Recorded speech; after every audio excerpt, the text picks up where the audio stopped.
এই দেশে যখন একটা মেয়ের বিয়ে হয়, মেয়ের পরিবার, আত্মীয় স্বজন সকলে তাকে বোঝায়, নতুন সংসারে যাচ্ছ, ভালোভাবে থেকো, যে যা বলে শুনবে, শাশুড়িকে মায়ের মতো সেবা করবে, তার সব কথা মেনে চলবে। ওইটাই এখন তোমার পরিবার। এবং আরও কত রকমের আদেশ উপদেশ। অথচ মেয়েটা নিজের ঘর, নিজের পরিবার ছেড়ে নতুন জায়গায় যাচ্ছে। তারই বরং স্পেশাল ফিল হবার পরিবেশ পাওয়া উচিত।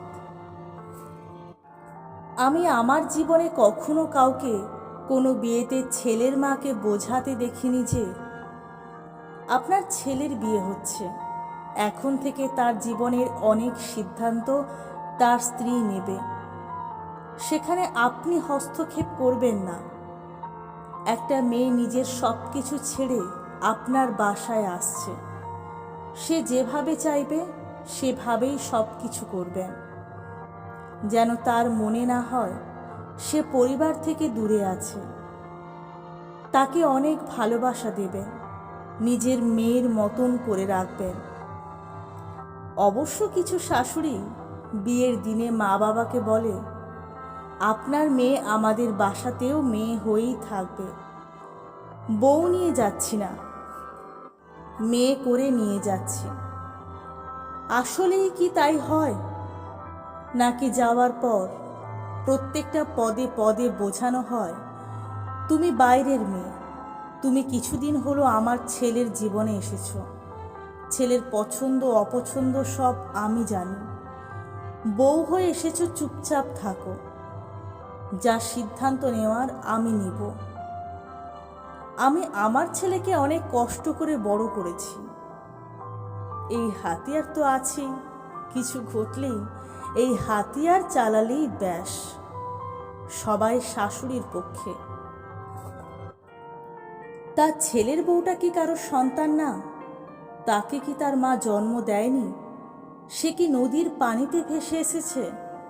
নাকি তার মা তাকে কষ্ট করে বড় করায়নি? বড় হয়েই তার জন্ম হয়েছে। কি মনে করে ডিয়ার শাশুড়িরা? অভিনেত্রী করিনা কাপুর খানের উপস্থাপনা করা একটা অনুষ্ঠানে গেস্ট হয়ে আসেন তার শাশুড়ি শর্মিলা ঠাকুর। সেখানে শর্মিলা ঠাকুরকে করিনা জিজ্ঞেস করে, একটা মেয়ে আর পুত্রবধূর মধ্যে মূল তফাৎ কি বলে আপনার মনে হয়?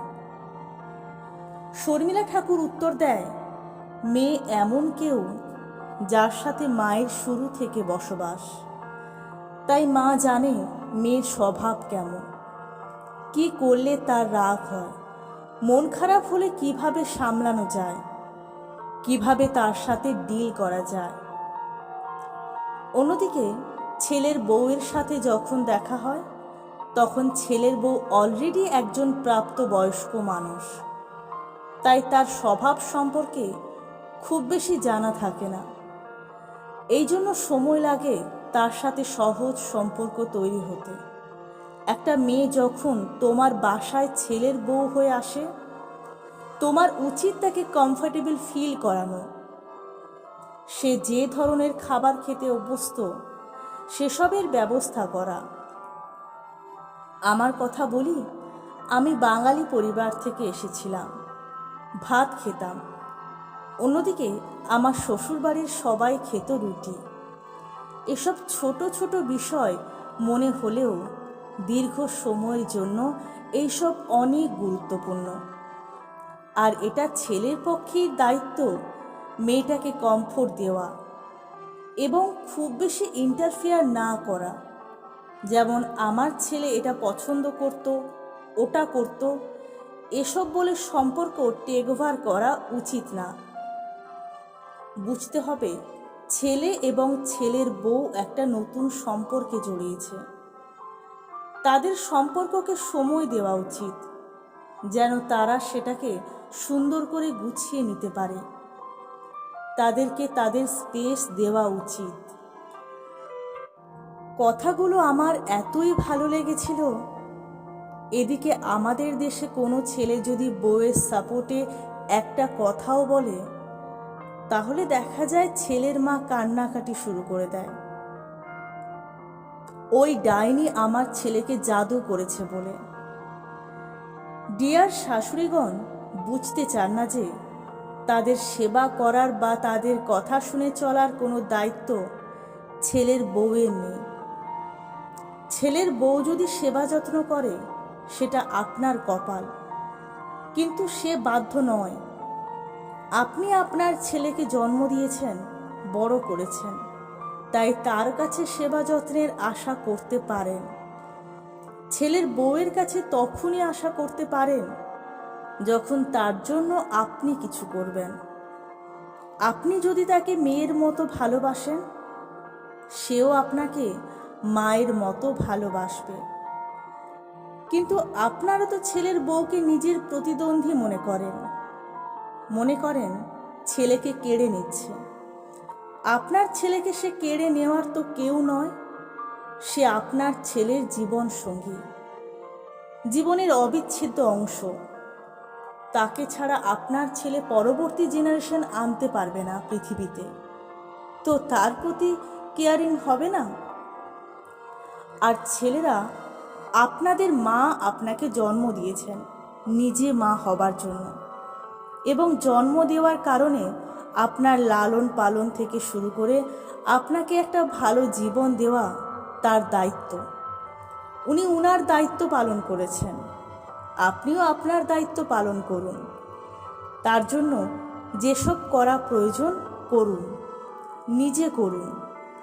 আপনার স্ত্রীর কাছে আশা রাখবেন না আপনার স্ত্রীর জন্য আপনার মা কি করেছে যে উনার জন্য আপনার স্ত্রীকে কিছু করতে হবে। আপনি যদি আপনার শাশুড়ির জন্য করতে পারেন, করবেন, তখন দেখবেন আপনার স্ত্রীও আপনার মায়ের জন্য করবে। প্রথম ধাপটা আপনাকেই নিতে হবে। এই যে ডায়লগ দেন, বউ পেলে বউ পাওয়া যাবে, মা গেলে মা পাওয়া যাবে না, এমন চিন্তা ভাবনা থাকলে বউ আনারই দরকারই ছিল না, বা দরকারও নেই। মাকে নিয়েই থাকুন।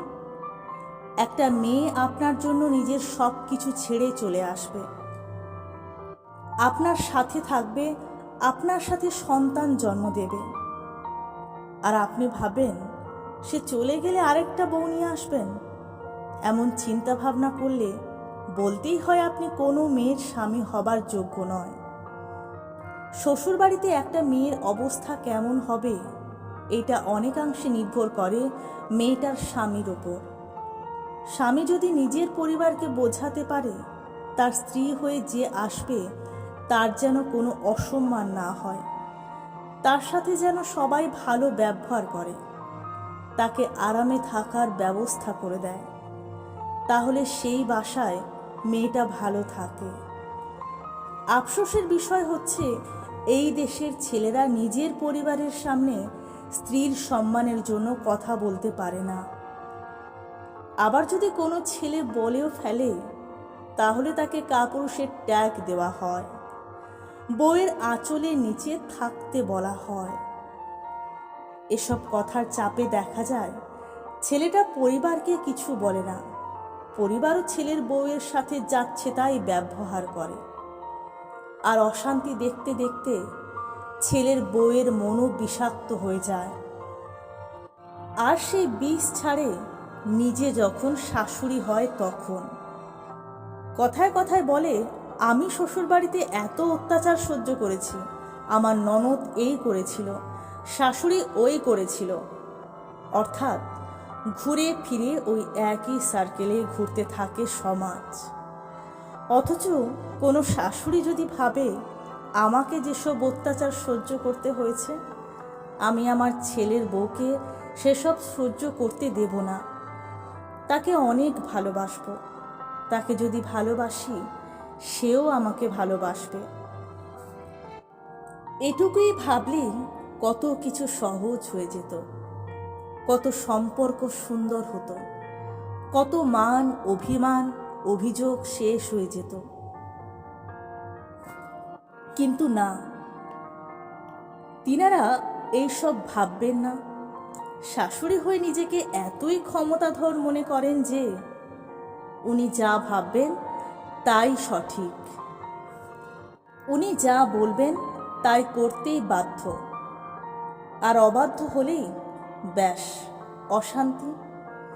ডিয়ার শাশুড়িগণ, শাশুড়ি কোনো ক্ষমতার নাম না। আপনি শাশুড়ি হবার ক্ষমতা দেখাতে চাইলে ছেলের বউ নিজের ক্ষমতা দেখাতে শুরু করবে, সেটা আবার আপনি সহ্য করতে পারবেন না। তাই ছেলের বউকে মেয়ের মতো ভালোবাসতে না পারলেও তাকে অসম্মান করবেন না বা তুচ্ছ ভাববেন না। সে তার মা বাবার রাজকন্যা, আপনার ছেলের রাজধানী। তাকে সম্মান করুন, আপনিও সম্মান পাবেন। শুরুটা আপনাকেই করতে হবে। আপনি না করতে পারলে তারও করার ঠেকা নেই।